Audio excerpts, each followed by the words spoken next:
Melayu dia boleh rompak, dia boleh curi, dia boleh sakau, dia boleh mentekan darah biar rakyat dalam negara kita ni. Janji Melayu, janji Islam, tak ada masalah. Yang tak boleh, Cina dengan India. Puan marah bonci dengan kerajaan terdahulu. Cakap bila kerajaan yang banyak sakau, Barisan Nasional. Kerajaan yang banyak mencuri, Barisan Nasional. Cakap kita orang je lah. Kenapa nak terpalit dengan Melayu Islam?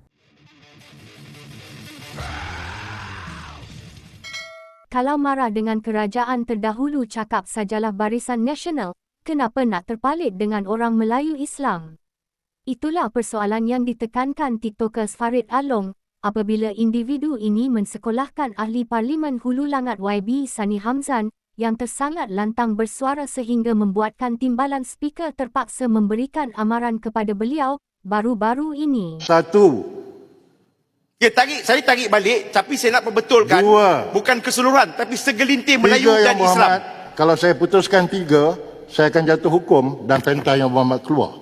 Menerusi video berdurasi 1 minit 45 saat tersebut, TikTokers ini mengutuk sekeras-kerasnya tindakan YB Hulu Langat berkenaan kerana sering sangat menimbulkan isu sakau yang melibatkan bangsa Melayu dan Islam di dalam setiap perbahasannya.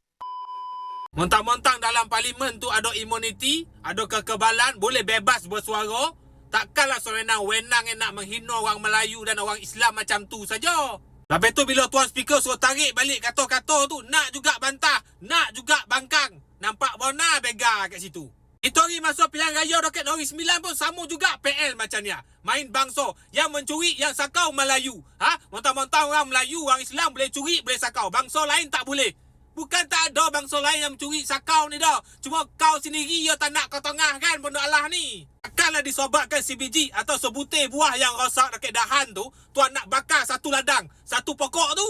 Dalam negara kita yang saya tak pernah nampak lagi agama atau bangsa lain menghina agama dia, pandang rendah terhadap agama dia. Walaupun salah tak salah, dia tetap pertahankan agama dia. Tapi orang kita, bangsa kita pandang rendah dengan bangsa sendiri, agama sendiri. Cakap macam orang tak ada akal, tak ada iman. Puan marah bonci dengan kerajaan terdahulu. Cakap bila kerajaan yang banyak sakau, Barisan Nasional. Kerajaan yang banyak mencuri, Barisan Nasional. Cakap kita orang je lah. Kenapa nak terpalit dengan Melayu Islam? Apa yang nak menjaga agama kita sendiri? Kita lah ni orang Islam, orang Melayunya. Takkan orang lain pula. Maaflah kalau apa saya cakap ni terkasar bahasa. Sebab siapa yang cucuk tabuan dulu? Tuan yang cucuk tabuan dulu. Patut tuan orang Melayu, orang Islam tu pertahankanlah agama dan bangsa kita. Walaupun orang tu ada salah, jangan menisu agama dan bangsa. Pun kata-kata tu tuan dah tarik balik dalam parlimen, bondo video pun dah tersebar, dah viral, dah FYP. Kan? Apa pandangan orang terhadap kita? Terhadap apa kata-kata tuan yang tuan lemparkan dalam parlimen tu? Patut dah tua-tua ni berakal lah sikit.